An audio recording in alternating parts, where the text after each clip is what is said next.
guys, going to do a video today about why everybody thinks a koi pond has to be so deep. Complete load of rubbish. Stay tuned, I'll tell you why.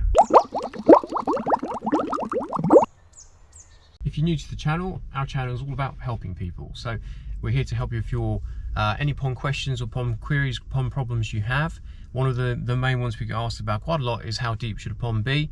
And unfortunately, again, in this industry, there's so much crap advice out there. Everyone tells you it has to be so, 6 foot, 7 foot deep, absolute load of nonsense. And we're here to tell you why. If you like the channel, click on the like button.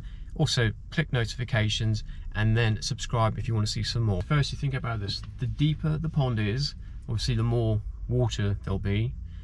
With a larger water volume, you're going to need big filters.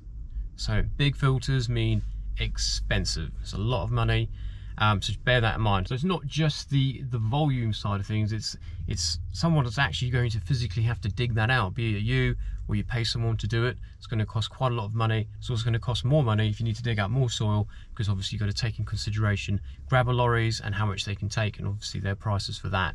Another thing to think of when you're digging out the pond, the soil is compressed, so when you dig it out, it's not going to be the same volume, so it almost triples in size. So just bear that in mind when it comes to pricing up a grabber to remove off site. And the next thing is, this is quite an important one: avoid advice from a koi dealer or a koi so-called specialist. Just because you've dug your own pond and you've built it, it doesn't make you a specialist. The koi keeping world is a strange one. It always has been. It's one of those industries where unless someone's gone online and read it on a forum, they won't believe anyone else. So the person that wrote that thread on the forum probably read it from someone else's forum, and obviously the bad advice just gets spread around. And I'm not saying that everyone's wrong.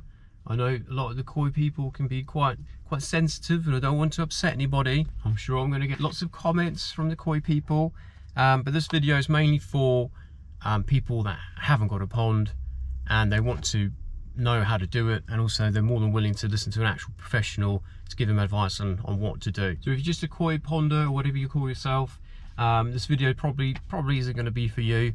You wouldn't listen to us anyway, so probably best to click off, get the mouse, click close, and get some help with your little friends on the forums. So in regards to the koi dealers, no, not all of them are like this.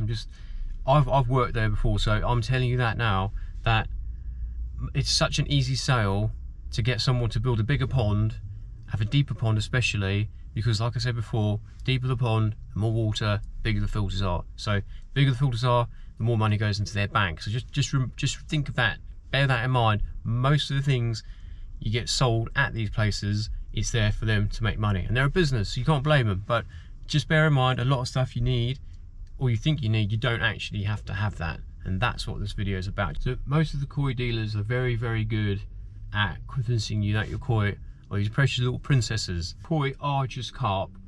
They are from the genus Cyprinus, which basically means that they are from the carp family, and they always have been and they always will be. So until that changes, they are just carp, and you can't actually treat them like a carp. Koi, carp, whatever you want to call them, where do they live? Naturally, well, they live in mud ponds, slow moving rivers, and lakes across the world, mostly Europe and Asia. The majority of the areas which you'll find them is a muddy pond. So muddy ponds have low levels of oxygen.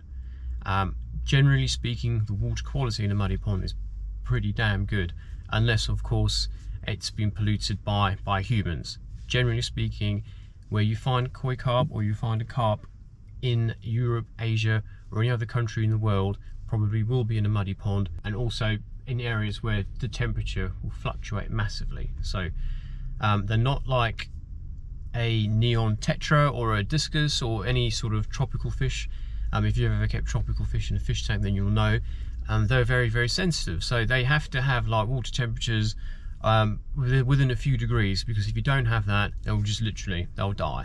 Nice thing about koi or carp is they fluctuate in massive different temperature ranges. So what I'm trying to do is get you to understand how hardy carp are, koi are. Let's have a look at Europe. So carp live natively to Europe, and Europe has massive fluctuations in temperature for weather. So you have really hot summers and extremely cold winters. And now, before I get a comment going, oh, but Japanese koi are different, and they live in Japan. Well, let me give you some news. Japan has a constant -7 in the winters, so it's very, very cold, even colder than the most of Europe is. So then think about it. In Japan, Japanese koi farmers, do you really think they bring all their fish in every year before the winter comes? They may do it with some of their special fish or their prize fish. I guarantee you that now, especially some of the smaller farms that can't afford to heat the water in the winter, they are left outside. And even still, a lot of the fish in Japan, like all the little ones that have escaped through the years, and they live naturally in all the little rice paddies, it's like a foot of water, and they survive cold, harsh winters year in and year out. The nice thing about keeping fish, they need a specific environment, because if you do not provide an environment for them, they will die. So if koi or carp need to have a deep pond, then all the people that have koi, carp in shallow ponds, all the fish would be dead. But they're not, because they don't need to have deep ponds. This is just a myth. Everyone thinks that's true. It's not. They may live in deeper ponds, fine, yes.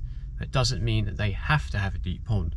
So before you go and build it, and someone's telling you it has to be 6 foot deep, it's absolute nonsense. They do not need a pond that deep for them to live and for them to thrive. If you want to build a deep pond, for instance, 6 foot, 10 foot, whatever, you want to spend the money on it, that's absolutely fine. You know, build it. The fish will be all right. It's just the video's about, is it necessary? It absolutely isn't necessary. 4 foot deep, I would say, from ponds that we've been in and worked on, is really the top end. It doesn't sound deep.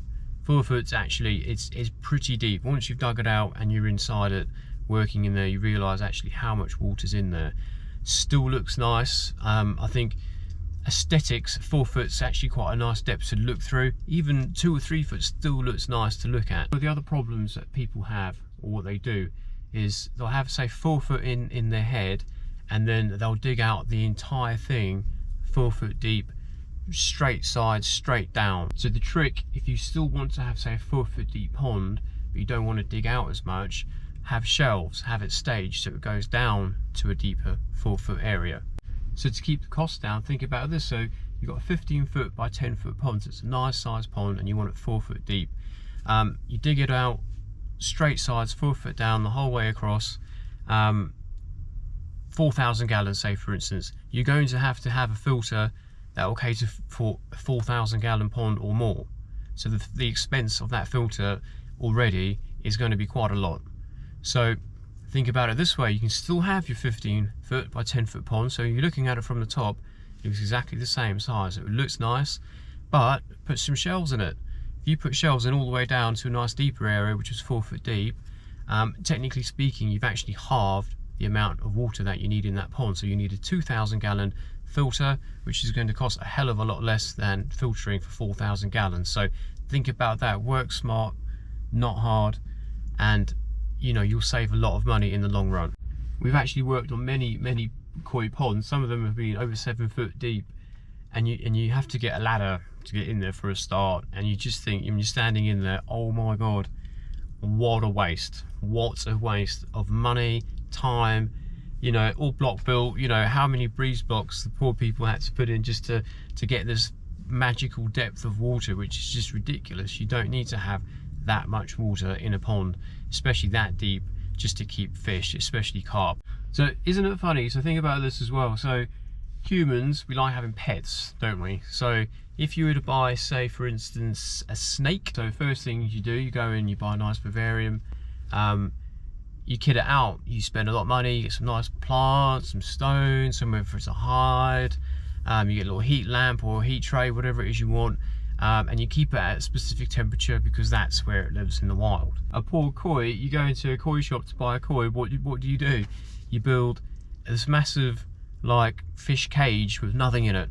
Don't give them anything. You don't give them any sand, you don't give them any plants, there's no, you know, twigs or whatever for them to hide in. It doesn't look natural at all. So as already mentioned about the depth, you know, they don't need like deep ponds. Oh no, we'll make a 7 foot deep pond. Also mentioned about oxygen levels. Carp don't need high oxygen level water. But they're like, no, we'll buy a koi carp and we'll chuck in about 6 aerated bottom drains with about 10 air pumps on there. Let's pump as much air in as we can. They naturally live in countries that have seasons, hot and really cold seasons, but no, we won't let them do that. Let's not let them live naturally. Let's heat the water up. Let's turn it up to crank the heat up. You know, it's just mental. I don't know why, but those poor fish, we go out of our way to spend so much money and just to create a really rubbish environment for them to live. Madness. Isn't it funny? One of the only sort of animals I can think of in the world, we love to keep them, but we refuse to create a natural environment for them. It's just mental. But anyway, I hope you've enjoyed the video. If you have, click on the like button. Don't forget to subscribe for some more and turn on notifications. Thanks for watching.